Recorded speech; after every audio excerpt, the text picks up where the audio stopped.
Hey, everybody, and welcome to another episode of the Sell More Book Show, episode 554. I'm Brian Cohen from Best Page Forward and our Best Page Forward Pathfinders Mastermind Group, joined by Scarlett Braden, the head coach of our Groundbreakers author mastermind group. And Scarlett, a lot of people. Well, thank you for being here, first and foremost. We appreciate Thank you for you. having me. A lot of people think that I will take a course, I will study this course, and this course will bring me to the next level in my author career. But then they order the course, it gets hard, and they stop doing it, and then they repeat the cycle. Why is coaching different than ordering a course? I think that, I guess I should first say that sometimes I think that courses can help us get to the next level. But the thing that I feel like is different with coaching, and I'm just realizing this with some of my groundbreaker authors this last week came to me, and part of the Groundbreakers program is I develop a 12 point plan for them. Mm-hmm. And some of them have like a month and a half or 2 months left. And they're like, hey, Scarlett, I need a new plan. I finished all the things. Or we made decisions that made some of these things no longer relevant. And I'm like, okay, I'm there for that. I'll give you a new plan. I'll help you get to the next step. So if you take a course, it's only going to get you to the point at which that course is done. But when you're in coaching, it's a live person that can pivot and adjust with you based on the decisions that you're making in the coaching. So if you decide to change genres or you decide to start over completely or whatever, you have somebody there who can help you through that process in the best and most efficient way forward. Yeah, it's interesting. I was thinking back to like people used to give and still probably give like some of the old school marketers in self-publishing like Chandler Bolt. They were saying like, look, he charges a lot, and a lot of people didn't love what self-publishing school necessarily gave people. But one of the reasons people still promoted him was that he had the coaching component. And people who got coaching with him, they got their book done. And people were like, yeah, but it costs a lot of money. It's like, yeah, but the goal was to get the book done, and the book got done. And so I think one of the reasons I've always loved coaching and loved having coaching as a part of stuff is that the goal is to help you take action, because there is so much inaction in the author community when it comes to courses. Like if we look at everyone who's ever been through author ad school and we look at their percentage of completion, it's pretty low. And that's even with us, like, basically nudging people every week. Yeah. And I'm sure with some courses that doesn't have that nudging, it's like it doesn't even get open. Right. But with a course and or with coaching and homework and accountability, a lot more can happen in a shorter period of time. And so it's almost like you hit the fast forward button. Right. Exactly. And accountability is a huge part of it. Yeah. Yeah. So I have my Pathfinders group. Applications are open, and you can email us at brian@sellingforauthors.com with the subject line Pathfinders to find out more. But if you are interested, if you do not make $2,500 a month or higher, and you are interested in getting started with coaching and having a good program and working your way up the system, you can join Scarlett and Craig Huber, a dynamic duo, at bestpageforward.net/groundbreakers. You can apply, you can find out pricing info, you can find out all sorts of stuff about it. bestpageforward.net/groundbreakers. Scarlett, let's do this thing.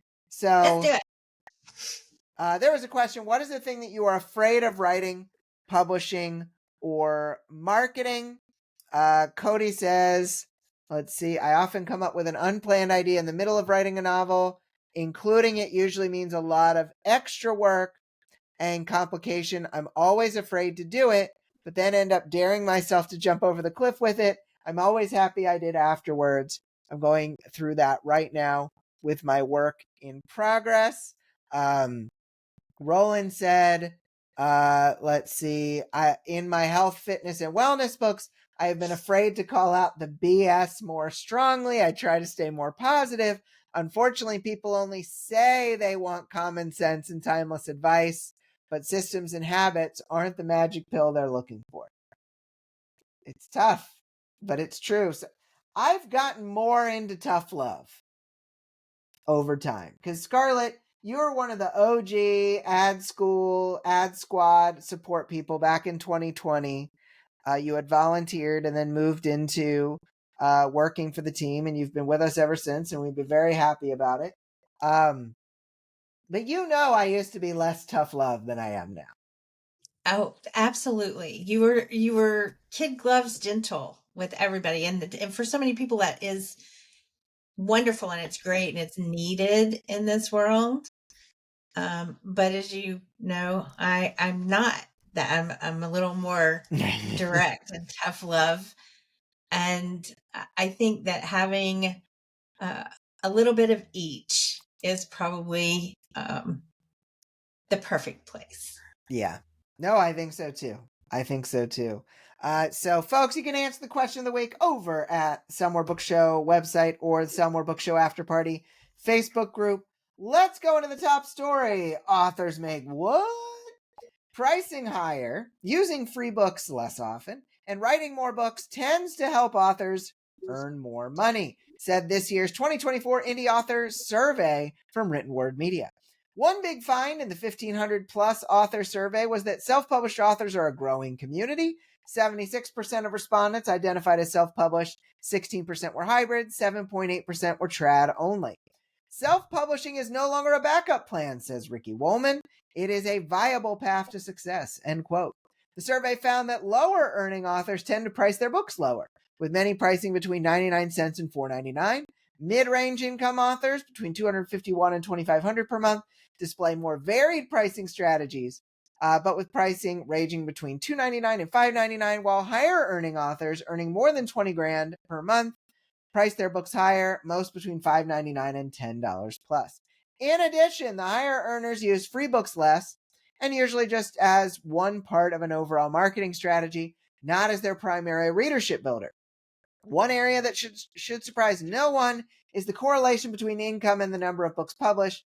Jane Friedman in her Hotsheet newsletter says, quote, you can see a clear step ladder increase for authors with more titles on the market, end quote. And according to Written Word Media, quote, this year's survey confirms what many of us already know, self-publishing is thriving, and success in this space requires a combination of hard work, strategic thinking, and creative marketing. Whether you're just starting out or looking to grow your author business, the insights from the survey can help you on your journey. Scarlett, this felt like there were no big bombshells. Not that you're necessarily expecting a big bombshell from these kind of things. A lot of people still write a fair number of books and don't earn enough for what they put in. And so when you've come across some of those folks in Groundbreakers, people with over 10 titles who are under $500 a month, what like is there anything from this survey that is applying to that? Oh, absolutely. It's that confidence to be able to charge for your book. We still are fighting with 99 cents and $1.99 and even $2.99 books. And even just in the amount of time that I've been in ad school, the inflation's gone up enough that books that were $3.99 are now easily $5.99. And when we underprice, we also send out a message. So yeah, the message of this is a low quality book. yeah, that's what readers think for sure. Yeah. And we don't want that. We don't want that. If they can't afford the $3.99, they can get it on Kindle Unlimited. If you're not in Kindle Unlimited, then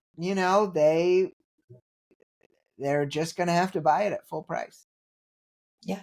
So, Scarlett, what was your biggest takeaway from the 2024 Indie Author Survey?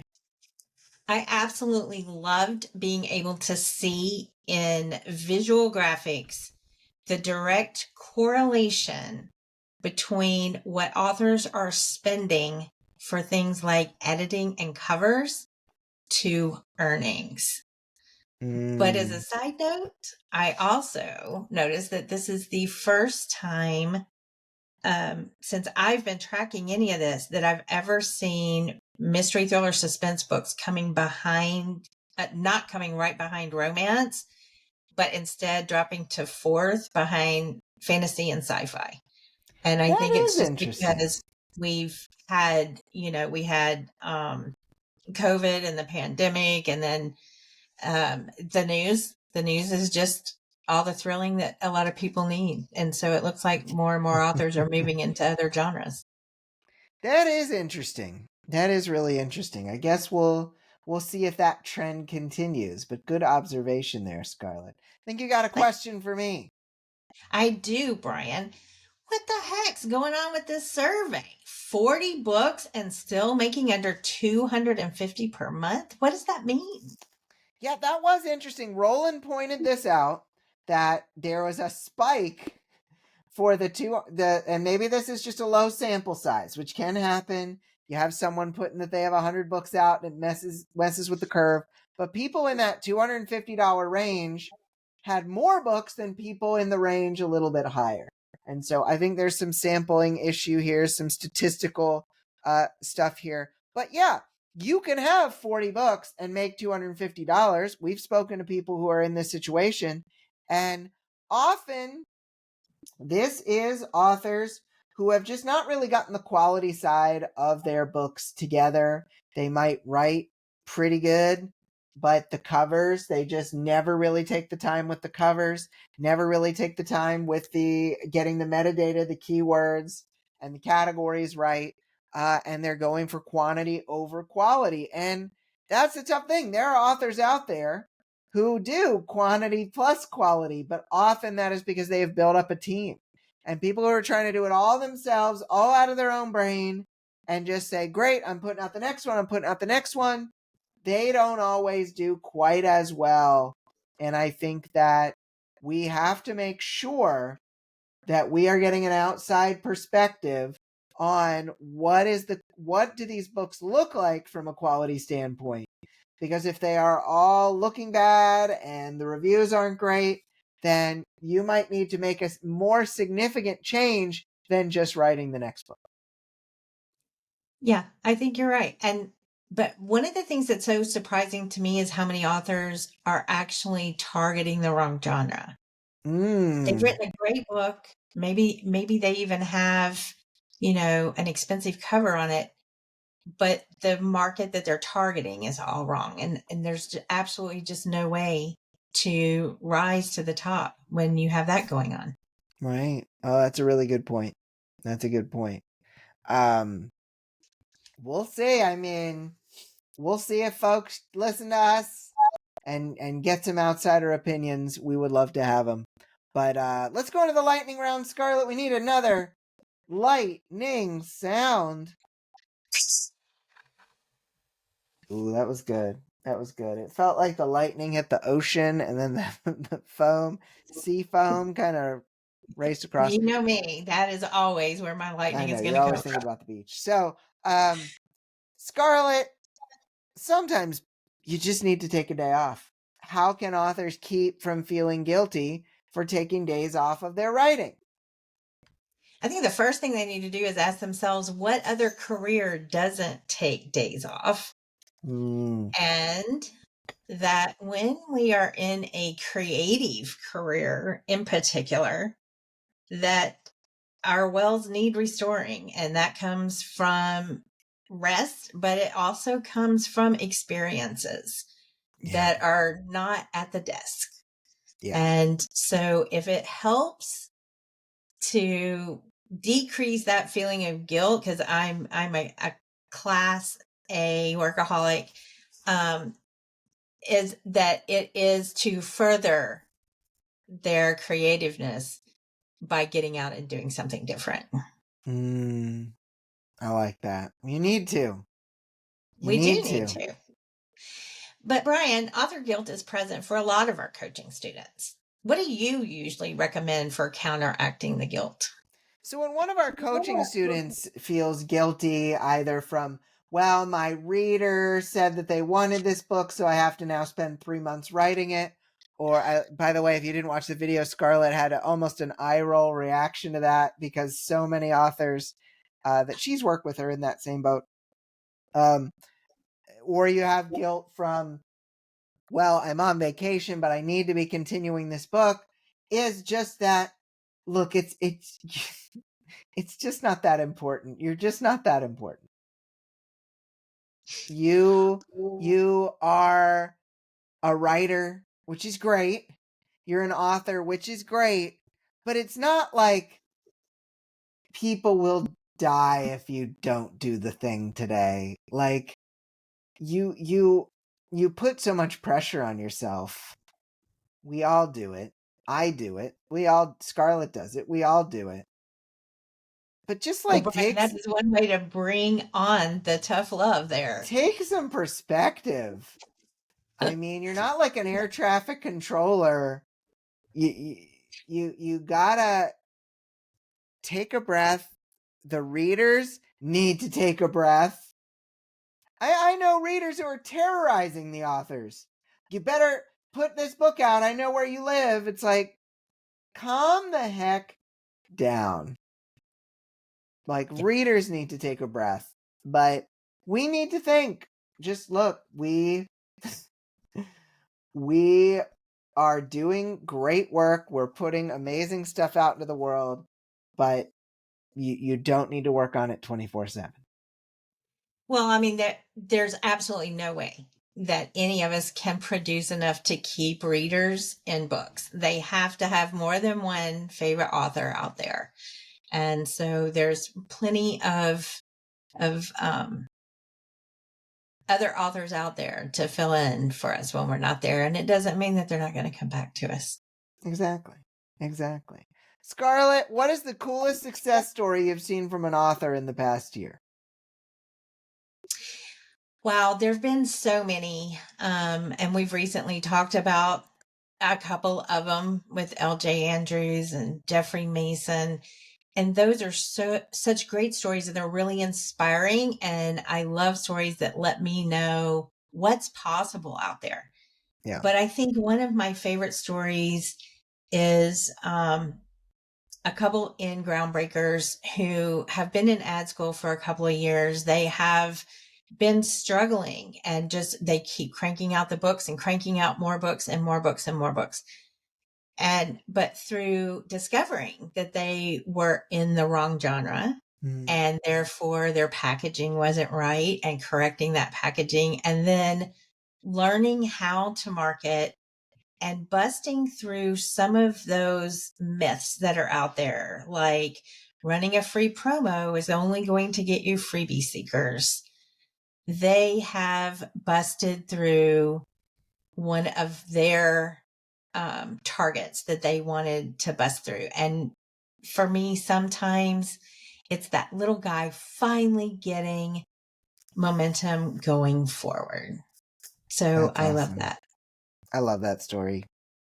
I loved it when you told me in the company chat. But yeah, that's amazing. So yay.